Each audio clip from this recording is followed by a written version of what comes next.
Aisha dove deeper into the ocean, feeling the water pressure build in her ears.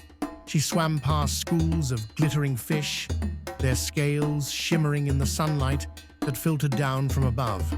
As she swam, Aisha felt a strange sensation building inside her. It was as though she was being pulled apart and put back together again, her cells rearranging themselves to accommodate the power of the ocean. Suddenly, Aisha found herself in a vast underwater chamber, the walls and ceiling lost in darkness. The room was filled with a dazzling array of sea creatures, all gathered around a great throne-like structure. On the throne sat Olokun, her eyes blazing with power. Aisha felt a sense of awe wash over her as she approached the throne. Aisha, you have proven yourself to be a true guardian of the ocean, Olokun said, her voice like thunder.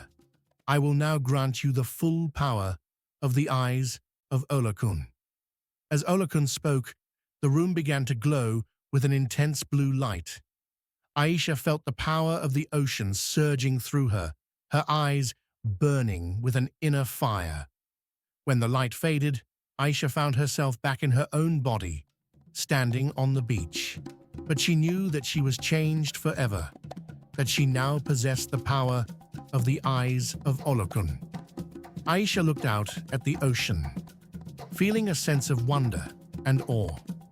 She knew that she had a great responsibility ahead of her, to use her newfound powers to protect the ocean and its inhabitants. As she stood there, the wind whipping her hair into a frenzy, Aisha felt a sense of excitement and anticipation. She knew that she was ready for whatever challenges lay ahead, armed with the power of the Eyes of Olokun.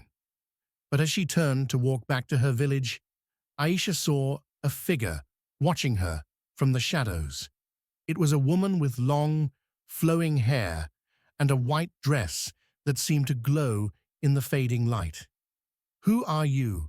Aisha asked, feeling a sense of unease. I am Yemaya, the woman replied, her voice like music. And I have come to warn you, Aisha.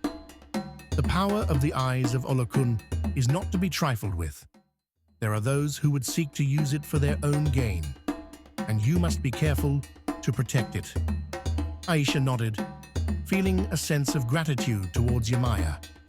She knew that she had a lot to learn about her newfound powers, and she was grateful for any guidance she could get. As Yemaya turned to leave, Aisha called out to her. Wait, she said. What do you mean by those who would seek to use it for their own gain? Yemaya turned back to her, a serious expression on her face. There are those who would seek to exploit the power of the Eyes of Olokun for their own purposes, she said. You must be careful to protect it, Aisha. The fate of the ocean and its inhabitants depends on it. And with that, Yemaya disappeared into the shadows, leaving Aisha to ponder the weight of her words.